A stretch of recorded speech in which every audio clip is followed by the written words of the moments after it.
DP நோய்க்கு மருந்து மாத்திரை எவ்வளோ முக்கியமோ அவ்வளவே முக்கியம் நல்லா சாப்பிடணும், நல்ல ஊட்டச்சத்துள்ள பொருட்களை நீங்கள் எடுத்துக்கணும். ஏன்னா ஒன்று உங்களுக்கு நோய் எதிர்ப்பு சக்தி குறைஞ்சிருக்கு, அதனால தான் உங்களுக்கு இந்த டிபியே வந்திருக்கு.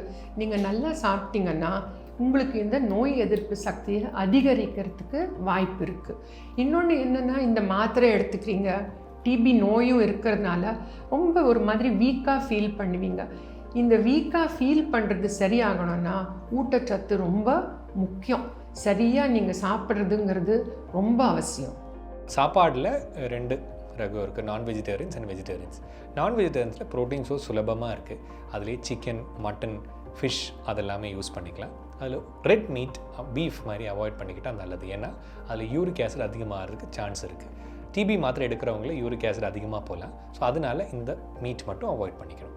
வெஜிடேரியன்ஸில் பார்த்துட்டிங்கன்னா இந்த நவதானியங்கள், பருப்பு வகைகள், சோயா இதெல்லாமே ரிச் சோர்ஸ் ஆஃப் ப்ரோட்டீன். அதுலேயும் நம்ம கேபேஜ், காலிஃப்ளவர் மாதிரி ஹை பியூரின் டயட் அவாய்ட் பண்ணிக்கிட்டால் யூரிக் ஆசிட் பிரச்சனை வராது. எல்லா நோயாளிகளும் ஒரு நாளைக்கு 2-3 லிட்டர் தண்ணி குடிக்கணும்.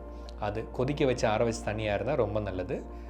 அடுத்தது நம்ம இந்த ஜங்க் ஃபுட், இந்த ஏரேட்டட் ட்ரிங்க்ஸ், சாஃப்ட் ட்ரிங்க்ஸ், அதே மாதிரி இந்த ப்ரோசஸ்ட் ஃபுட்டெல்லாம் இந்த டைமில் அவாய்ட் பண்ணிக்கிட்டால் நல்லது. ஏன்னா நம்ம கல்லீரலுக்கு டிபி மாத்திரனால வர்ற பாதிப்பு இது அதிகரிக்கும். ஸோ இந்த ஆகாரத்தை நீங்கள் நார்மலாக 3 வேளை சாப்பிடுவோம், பட் அப்படி இல்லாமல் அது 5 வேளையாக எடுத்துக்கோங்க.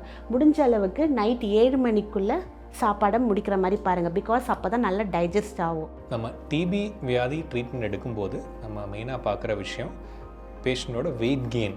அவங்களுக்கு ஆரம்பத்தில் இருக்கிறதுலேருந்து ஃபாலோஅப்பில் வெயிட் எப்படி இம்ப்ரூவ் ஆகுது, அதுவே நம்ம தடுப்பு சக்தியை இம்ப்ரூவ் பண்ணும், நம்ம பக்க விளைவுகளை குறைக்கும்.